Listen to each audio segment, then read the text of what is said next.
Good morning, everyone. My name is Dominique Mouthon. I'm a co-founder and CEO of Clever Education Solutions.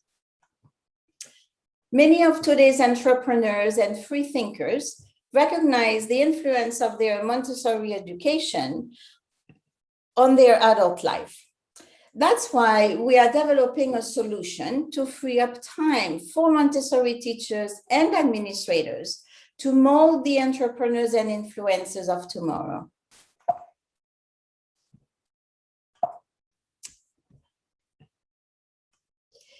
Traditional education software does not fit the Montessori model. They do not incorporate the specific educational concepts and practices.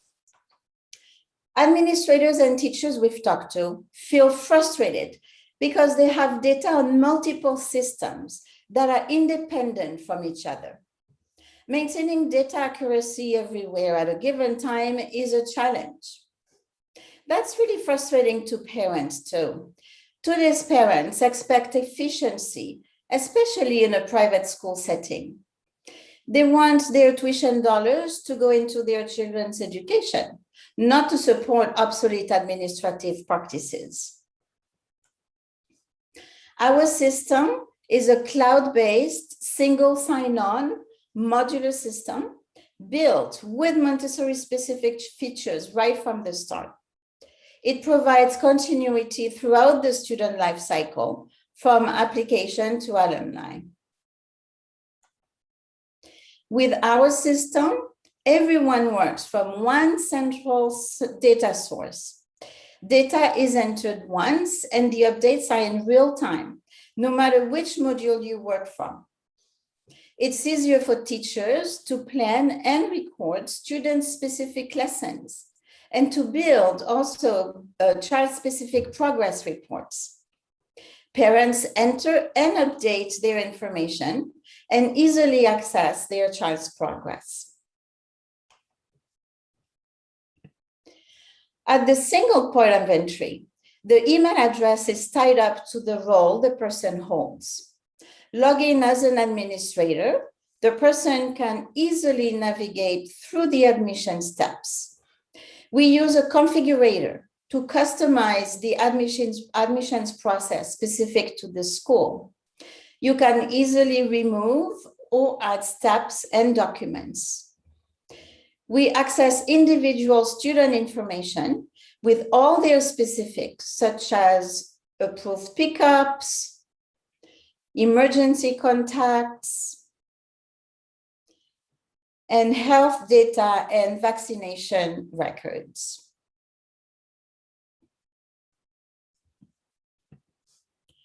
Prospective parents fill out the school inquiry form. The data is carried over in the system. Then they create their account and log in.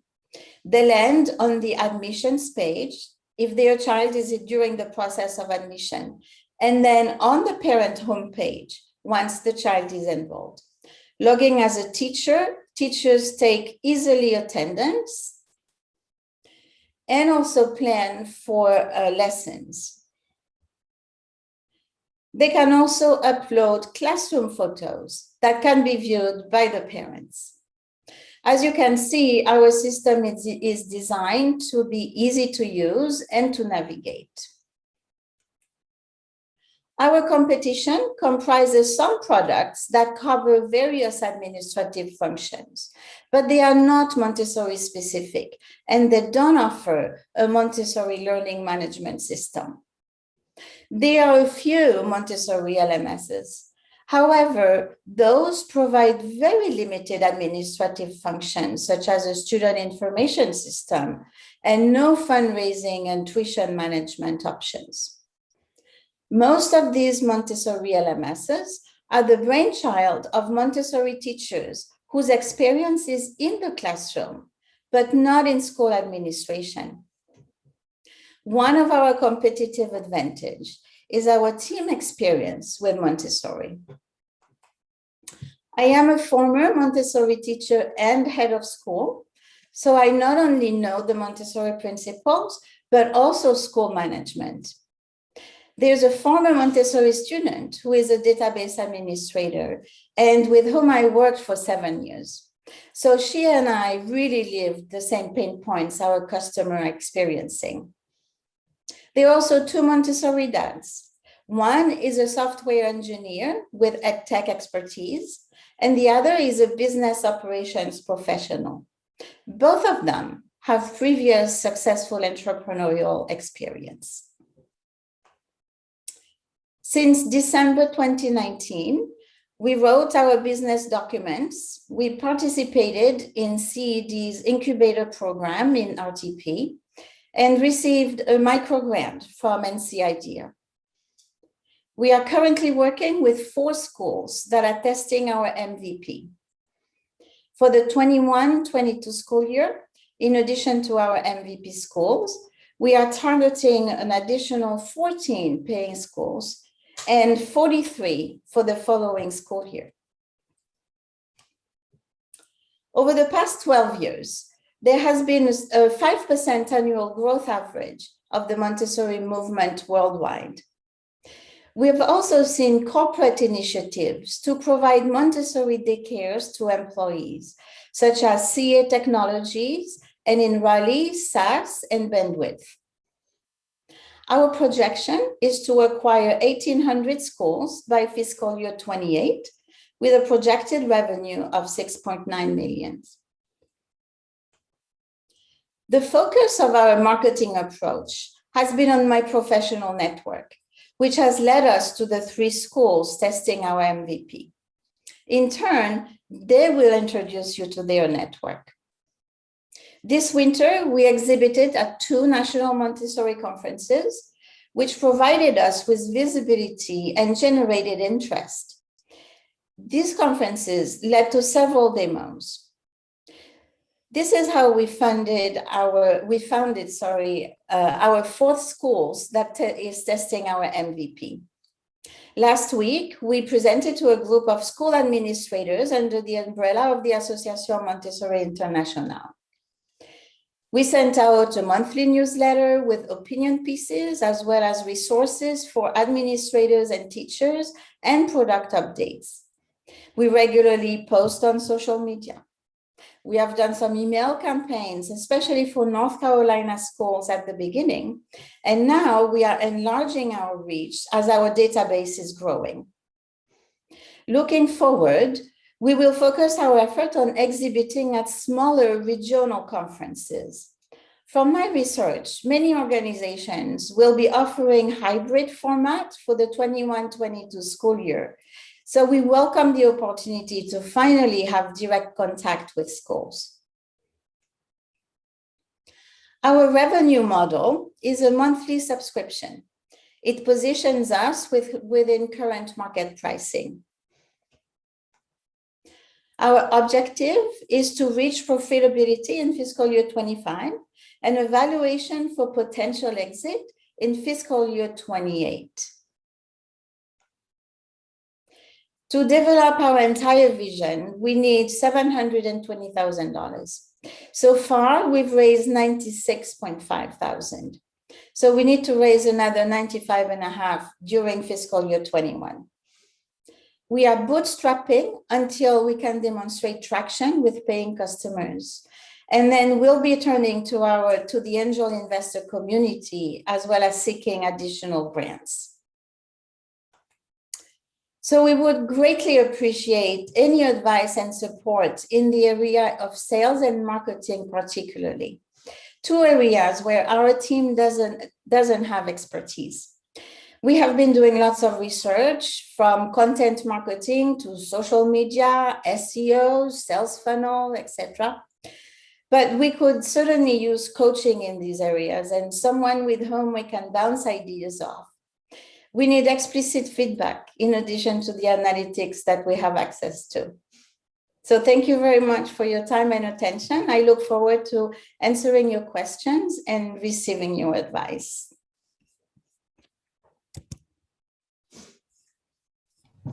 Well, Dominique, I'm going to start because I have a question about your products that might lead to some of the questions.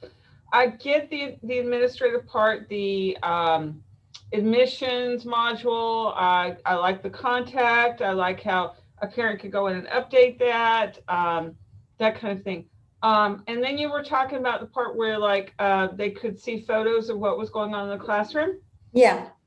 From a teacher standpoint, what all does your software allow me to do as a teacher? Yes. So as a teacher, they will be able to plan for the lessons. In Montessori, teachers plan for individual lessons for individual children. So their curriculum is entered in the program, and therefore it's easier to bring up the follow-up lessons, that the system makes a suggestion with. It's also, it will be able to produce progress reports for those individual students, as well as, comparison within developmental milestones and skills, the development of skills for children.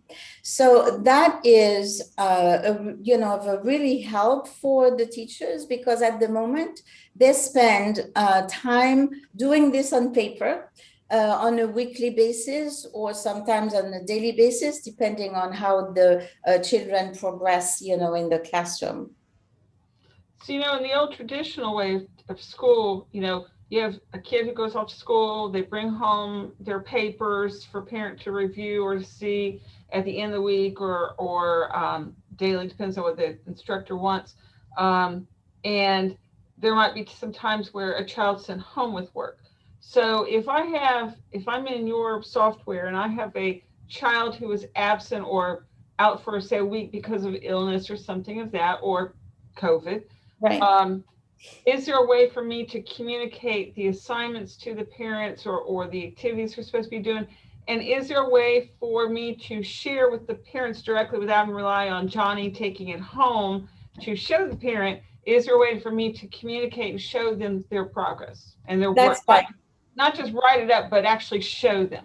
Yes, absolutely. So there will be also a communication component, to that learning management piece, with a portal where the parents will have access to the homework. Especially, in Montessori, there is not much homework that is given, but there's definitely suggestions of, what the parents can do at home to support the development of children. So that will be incorporated within that LMS.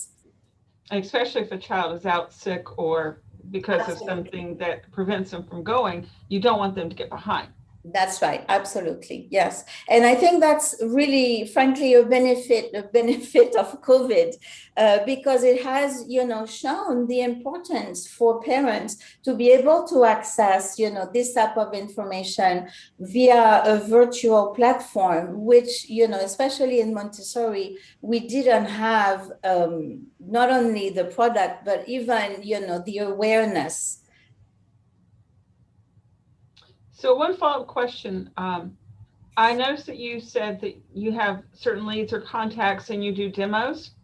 Yes. Have you created a demo video where you could put on YouTube, and so that people who are searching for things that you may not have a direct contact with, but they can find you by searching and see a demo of your software without you having to have them contact you first or you contact them first?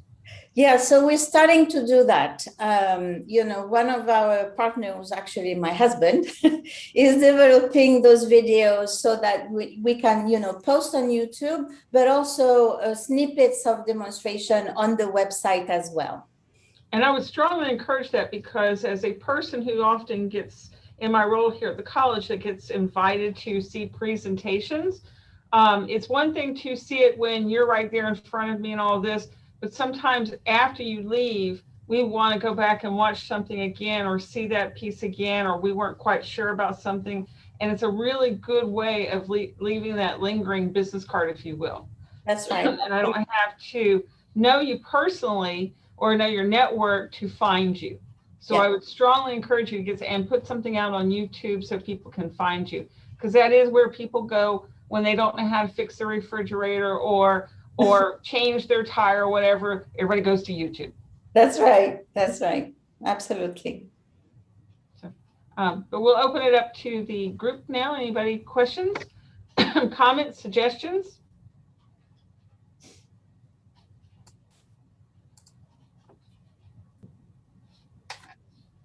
Hi, Dominique. I've got one question.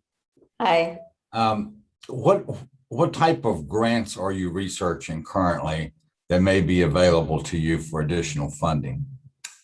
So we are looking for grants, especially for startup companies like ours, and, some pre-seed money, something that, NCIDEA has the seed grant, which they give to companies that have demonstrated a little bit of traction. And, that's one of the type of grants that we are looking for. Okay, you're talking about the state level. What about the federal level? We haven't researched that yet. Okay. But that's a great idea. Yeah. I would strongly recommend that you do that, because there's a lot of grant monies that are available, especially now. In fact, more so now than I've seen in years because of post-COVID. Okay. So you can reach out to a grant writer if you know one, and it's really.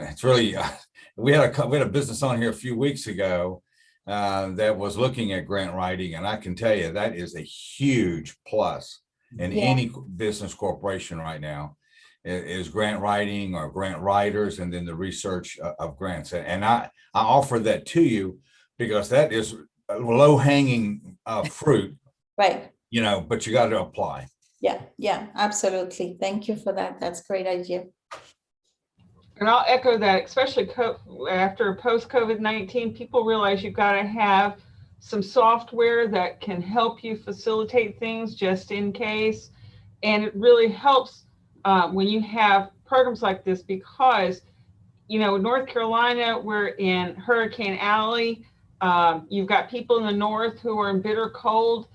So these are, if you really develop that part, the communication part, where instructors can talk directly to the families, and in case of absences, I think you will really not only find the grants that Jesse was just mentioning, but I think you're going to get that competitive edge. Yeah. Because you do have to stand out from those competitions that you mentioned. Yeah, that's right. Thank you. Yeah. And like it or not, technology has helped us through this last year, and it's not going away. Right. Dominique, believe me, you're not the only one looking for grants. There is a long list of companies looking for grants, right? Writing for grants, for grant opportunities. So and I cannot stress that enough. That what's the old saying? The early bird gets the worm. Yeah. So I just offer that to you. Yes.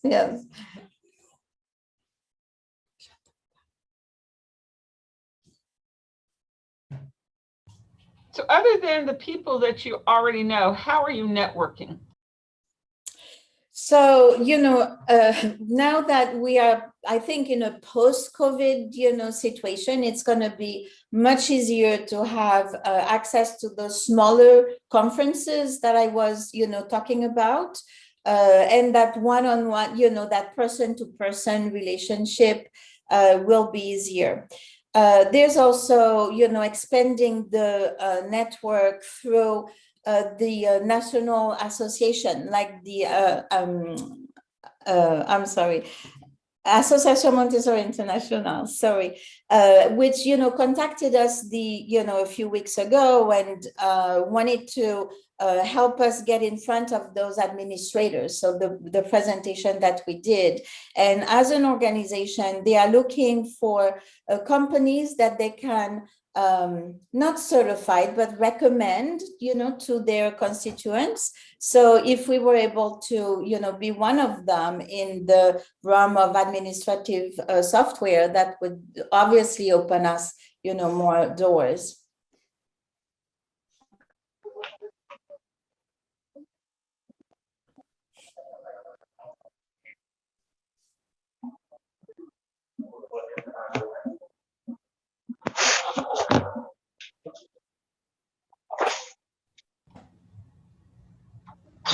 did you have a question or comment?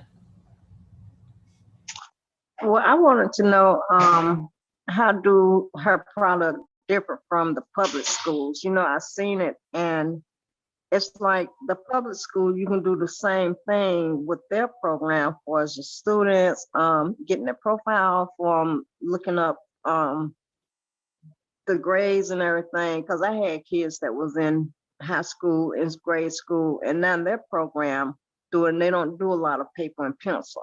So how do her program differ to make it special from those programs? So the Montessori movement in the public school is starting to gain some momentum, and there are more more schools that are being that implement the Montessori approach.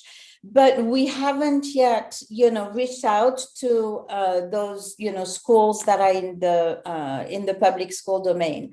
I think what would make us different in that area is really the fact that we are building our software with the Montessori specifics, right from the beginning. So if the school is following, the principle, for example, of the 3-year cycle, having, children in the same classroom for 3 years, that will be taken in consideration right from the start. Whereas a traditional education software, they don't really know how to do that because, children go from one grade to the next every school year.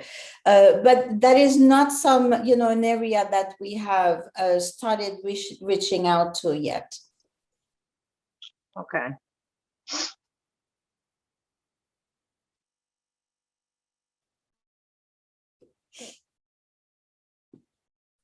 Good morning, Ms. Dominique. Okay. My question is, so who are you really targeting right now, as far as your clientele? What's your target audience? Yeah, our target audience is really the heads of schools / principals, that's the terminology we use. Also business managers or IT directors.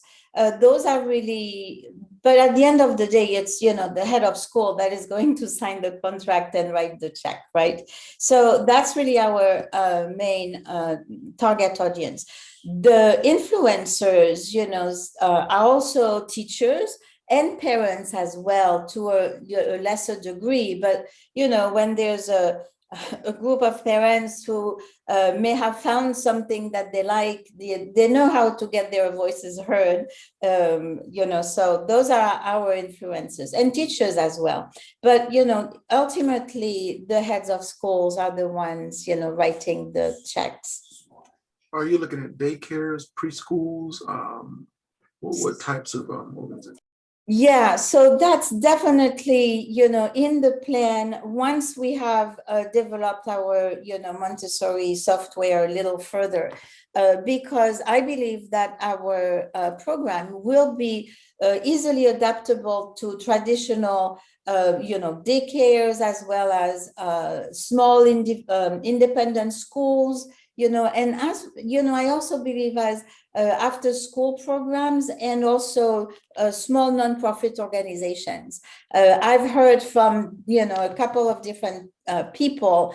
One of them, an after school program director, who was really excited when we were giving her the demo of our program. And, she was saying that it would be really helpful for her program to have this type of tool. So I think, stemming from the Montessori audience, we can easily enlarge it, to other targets. So I asked those questions because a lot of the preschools and daycares, the parents are moving more towards independent education plans. They want to know that their children are being, focused on specifically for certain things, or they're wanting to hone in on the kids' talents. And I don't know if you're familiar with Ratio, but in those classrooms, they allow the the child to develop within themselves, or to just kind of explore themselves. And I think this software would be excellent, to support, in those areas, in that, the parent can actually see what the child's working on, and, how they're performing. And obviously it takes a little more from the teacher, but I think that, and this is just my opinion, and in working with children, it would definitely benefit the parents to have this type of software to see exactly what's going on, so that they can kind of direct, the learning process with their children. Now, I will say the Montessori approach is it's a holistic approach, and many schools, from a public stance, they're gonna push back because it's not mainstream, But what I will say is that, on the level of preschool and things like that, you may find that it's much more, there's more of an opportunity there, because parents are looking to, okay, I need to get my child ready for, the next step. How do I do that? Let's direct the learning a little bit more. So that may be more of an area to kind of consider. I know my daughter is a director at one of the facilities, and that's one of the things they're pushing with the ratio. They say, hey, listen, parents want to be a part. They want to, guide, or they want to know what's going on in their classroom, and having this system would definitely benefit, pre-K, kind of environment. So that's something to consider. Yes, absolutely. And, we've seen the same type of, reaction from parents in our Montessori classrooms too, where, 20 years ago, the feelings of parents was different. They would just drop off the children, trust the teachers, and then go. Nowadays, it's very different, and parents want to be involved, and they need the tools to be able to guide the development of children. Absolutely. So for sure. Yeah. Absolutely. Absolutely. Mm-hmm.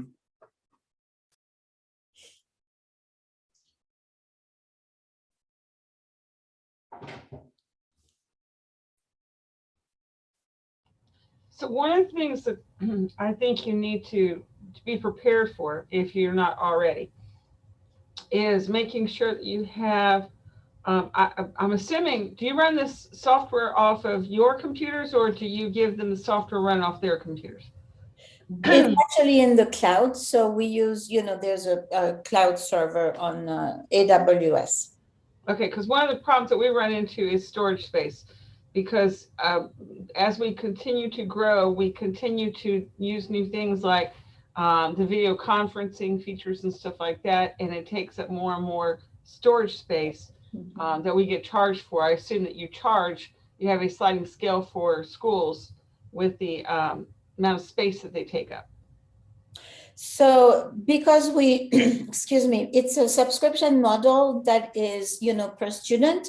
The larger schools obviously will pay, more than the smaller ones. Excuse me. So, that I think the problem of storage space will be addressed by the size of the schools and the subscription, model. Well, just be prepared, because as you grow, and you grow at a quick rate, you will be surprised how that quickly that will grow your need for space.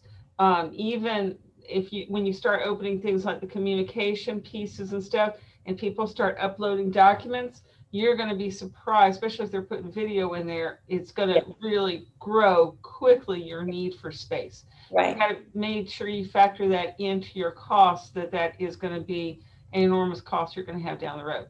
Yeah, absolutely. Absolutely. And the other thing that I think you need to address, if you're not already addressing with your schools, is your cybersecurity features, because that is a big thing now, especially with all the ransomware and the hackers out there, that you can assure them that your student records are going to be safe from hackers, but also not just from leaking information, but from also tampering with student records because of FERPA. Yeah, yeah, absolutely. So we have, one of the our partner who is the tech person and developer is, making sure that we have we follow the regulation for GDPR and the one in California. I forgot the acronyms. CCPA, I think. So. That is definitely something that we are aware of, and making sure that we are as safe as we can be. I don't know that we can offer 100% assurance, unfortunately. But that is going to be something that they're going to be concerned about. So make sure that you do not ignore that part of in your demonstration, because they need to know that you are taking all the precautions that you can take to prevent something, because there have been schools that get pretty much wiped out, or not wiped out, but they get taken down to bare levels where they're barely functioning because somebody hacks them.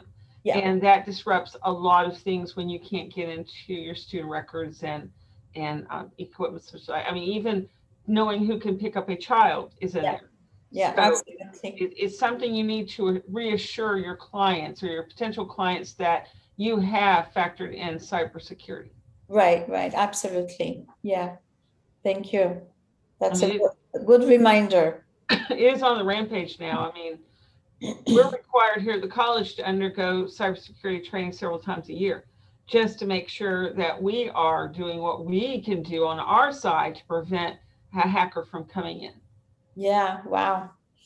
And then look at the gas one just now. They paid, I think, $5 million, and they weren't even directly impacting the gas itself. They were impacting their operations. Right. Yeah, and today there's the beef one, the company, the beef distribution. So yeah, it's scary. That's why if I'm an administrator thinking about taking on your product, I need to know that you have addressed that you have that at one of your top priorities. Yeah, absolutely. Thank you.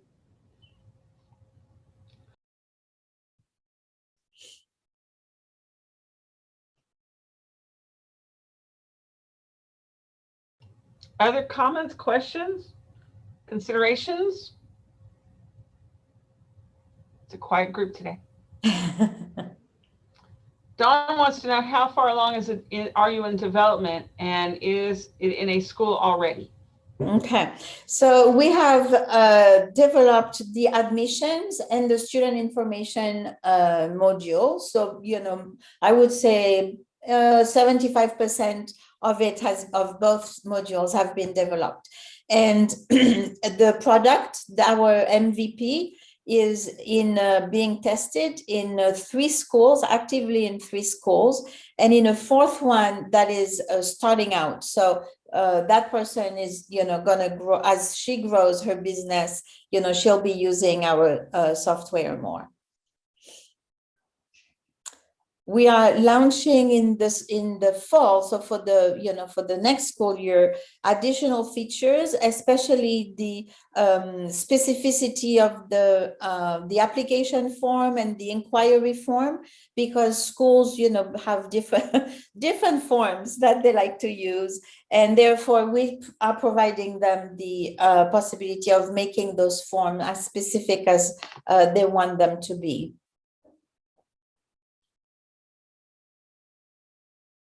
How did you select, or how are the schools that are testing right now selected? Well, frankly, they are friends of mine. There's one school in North Carolina, there's another one in Georgia, and the last one is in Florida. So they have been, people that I, part of my network, and I reached out to them. They were also the right size school. We looked at not being overwhelmed by bigger schools, because we didn't feel that was, very smart to start out with too many big schools. So we reached out to, those selected, people that I knew. And the 4th school came to us through one of the conferences, national conferences that we attended, which was, really nice to see that this person, as she is building her school and starting, with new enrollment, she was interested in using our product. That was one of the things that I was going to mention. I do appreciate the fact that you started in a smaller school so that you're not being bombarded. But I would also encourage you that do not limit your testing to these schools. Once you have these schools running nicely, I would encourage you to try a larger school. This happens to us at our college a lot, where they will test something on smaller schools. And then you hit a school our size, because we're the third largest in the state. And boom, boom, boom, we start finding the issues.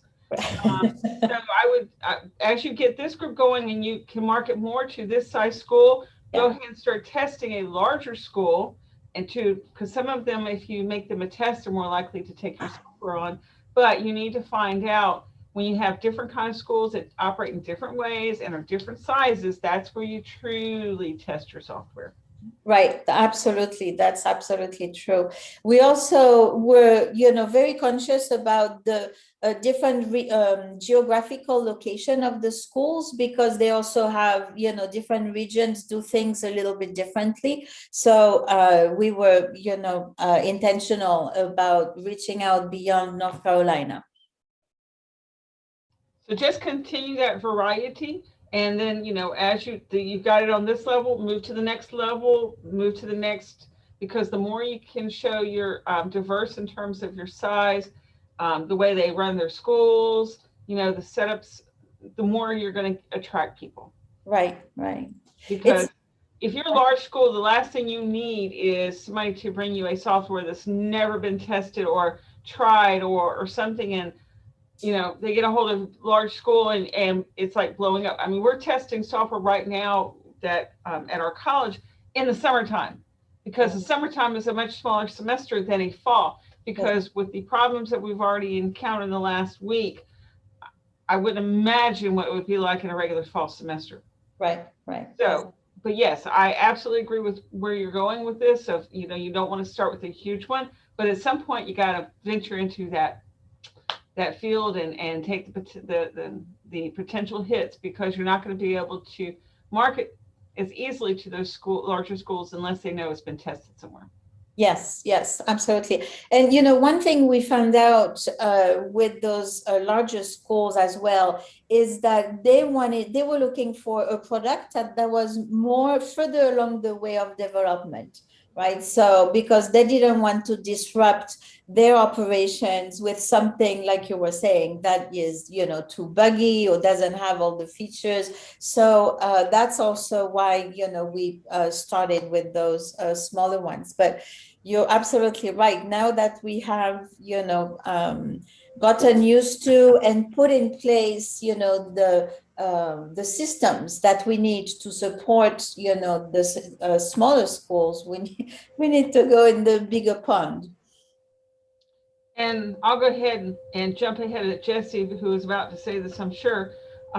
Make sure that when you have a successful test done, you get a testimonial from the administrator or someone at the school, IT person, whoever, so that you can have some references, if you will, already in hand, or maybe they're willing to put out a statement on your website of, we've done this. I mean, some schools will go for that. Some may be hesitant, but if you had a good test there, I would certainly ask if they wouldn't mind, providing some feedback that you can relate to others. Right. Yeah, absolutely. Because when you're trying something new, it's always better to know that somebody else tested it first. Yes. Right. And those testimonials go a long way to encouraging you to try something. Right. Just like we go shopping. The other day I was shopping for outdoor furniture, and I go straight to the reviews, and I go straight to the reverse where you got the worst ones first. Because I want to know the problems you had. I don't want to know everything was always wonderful and wonderful and delightful. I want to know what some issues are. But if you don't have any, that's certainly good to say as well. Yeah, right. Because if I see all fives and 500 people, said they were all fives, I'm good. Yeah. It's the one we only have 2 people and one of them didn't like it at all. Okay. Anybody have another question before we wrap up? Here we go. Don in the chat says, when you attend conferences, gathering leads is more important than trying to sell your deals on the spot. Absolutely agree with that.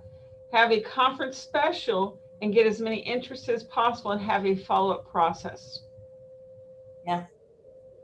And I can second that because I have actually been at conferences where I'm on the other side of the table and I will see that person spend a lot of time trying to sell to that one person, and all the rest of us who walk by don't even get acknowledged, and we keep on going. Mhm. So absolutely agree with Don. Don't try to sell on the spot, just try to get the contact info and give them enough that you want them to call you. Right, right. But that's precious time. You can do that if you have nobody else, like if in the middle of a general session and somebody didn't attend and wants to stop at your table. You got that time then, but when the crowd's out, you don't want to spend all your time with one person. 100%, yeah. And I've seen that so many times, so many times. Okay, looks like no one else has a question or a suggestion. Looking one more time. Okay, so I'm gonna take the last question and ask, what can this community do to help you? Well, I think your feedback today was really helpful. And, you know, if you have more ideas or if you want to, you know, maybe get us in contact with other people you think might be helpful to you to us as well, please don't hesitate to contact us. I think we have our, you know, my phone number, if you want to take it down, 919-605-3839. And my email is Dominique, so the French spelling, right? The DOMINIQUE @clevereducationsolutions.com. And I will remind everyone that her contact information is on our Women in Cup site as well. Awesome. That's one of the perks of presenting, is you get on our website to stay. And yeah, especially in, you know, marketing and sales, you know, that would be really helpful. And as I mentioned earlier, we do welcome you to come back at any point in time because you never know who you're going to meet. And we do encourage you to come back in a little while to update us on where you are and where you're going and see if there's anything that we can assist you with at that time. But just to follow up and let us know how you're doing and where you're at. Great. Thank you. I appreciate that.